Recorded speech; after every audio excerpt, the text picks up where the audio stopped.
Hey guys, let's talk about saving data or saving stats in Roblox Studio. This can be useful when you want to save your coins, number of wins, and so on when you leave the game. So first thing that we want to do is we set the game settings to allow this to happen. So in the security, you just need to enable Studio access to API services.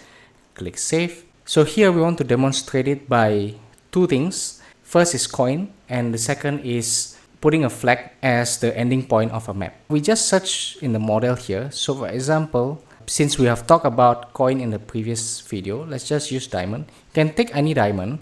So for example, I'll take this guy.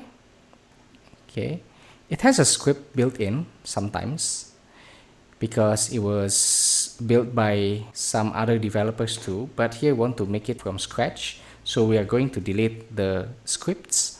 So the diamond looks like that. So by the way, if you want to rotate the diamond, you can use my previous tutorial on coins. Okay, I have a function there. So in order to simplify this, I don't want to talk about that anymore. And second thing here, I want to put a flag. Okay, you can take whatever flag. So for example, I will take this noob face. It's kind of big. So notice there's a different thing here between the diamond and the flag. The flag here is a model. So you can look at the icon here. So a model is a group of parts. Okay, whereas a diamond here is just like a single part. So next thing, we want to prepare our script. So for the diamond, we are going to add the script in here. And then I've prepared the script. Just copy that from the description below. This guy. Alright, so basically later as usual, as with my other tutorials too, I'm going to create this file as a library of functions that we have in this game. Okay, and then for the flag, we want to mark this flag as a finishing point for the map.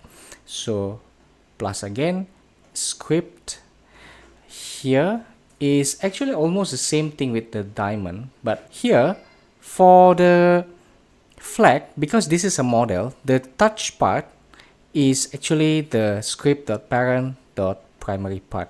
What is the primary part here? If we look at the flag here, for a model, which is a group of parts, you need to set the primary part which will act as the touch point or the collision point for the thing itself. Sometimes you can make it with a transparent like part. For example, you put a block and then you make it transparent in the object under the model itself. But here we just want to simulate it with the pole. The pole itself is this one. So how do you set the primary part is you go to this model and then there's an option that says primary part. You click that and then you mark it to the pole. Check here, primary part, it says part. The part here actually is the pole. Whereas for the diamond, you don't need that. Okay, for the diamond, the script looks like this. So when the script parent touches the player, it will basically add the stat diamond. Whereas this function, we'll talk about this later. We put it in our library. And then for the noob face flag, the script is something like this. Right, so also we need to add something here. So the touched players, it will mark this flag already touches which player. So the same player will not touch the same flag twice. The difference between this and the diamond is also when the flag is touched, it will still be available for other players. Whereas for the diamond, we are destroying the object once a player touches it already. Then we proceed to go to the server script service. We plus, and then for this we'll need module script. As usual, I prefer to name it with M. We add the script one by one. So this is like the service to store the data. We want to have two data types, diamond and win count. And this is the support functions, getting the data store, adding the stat. In many part of Roblox script, sometimes you need to do this kind of checking. If leader stats means whether the leader stats is already loaded, because the initialization process is asynchronous, means the loading process is one by one. So we need to check whether the leader stats for the player is already loaded. And then same goes for this one. If the stat for that particular player is already loaded. Then we increment the whatever stat that you want. So these are the support functions. And then we go to the main functions. We have first thing is the save player data, and then where's the player, and then what is the data type. The data type is the coin, the diamond, and so on, as long as it matches the name that we provide in here, diamond and win. And then load player data. It will load the previous data that has been stored.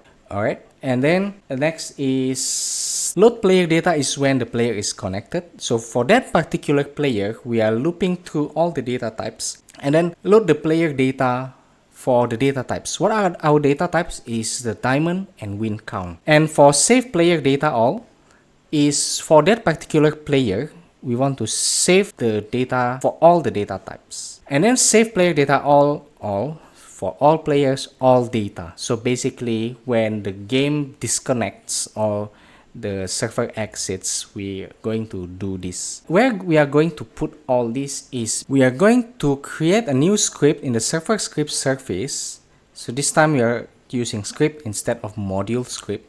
So here we are going to put the initializations for the game. So here we have three things. So here when a player is added, then for that player we are going to load all the stats. Okay, and the second thing is when the player is removed, then for that player we are going to save all the data. The third thing is when the server is disconnecting, we are going to save all the data for all the players. Sometimes you need this thing as well, save player data, when for example player just did a purchase on particular item, then it's better to just save the data right away instead of waiting until the player is removed. That's all the scripts. One more thing that I forgot here, I forgot to set anchor for the objects. Okay, let's come back.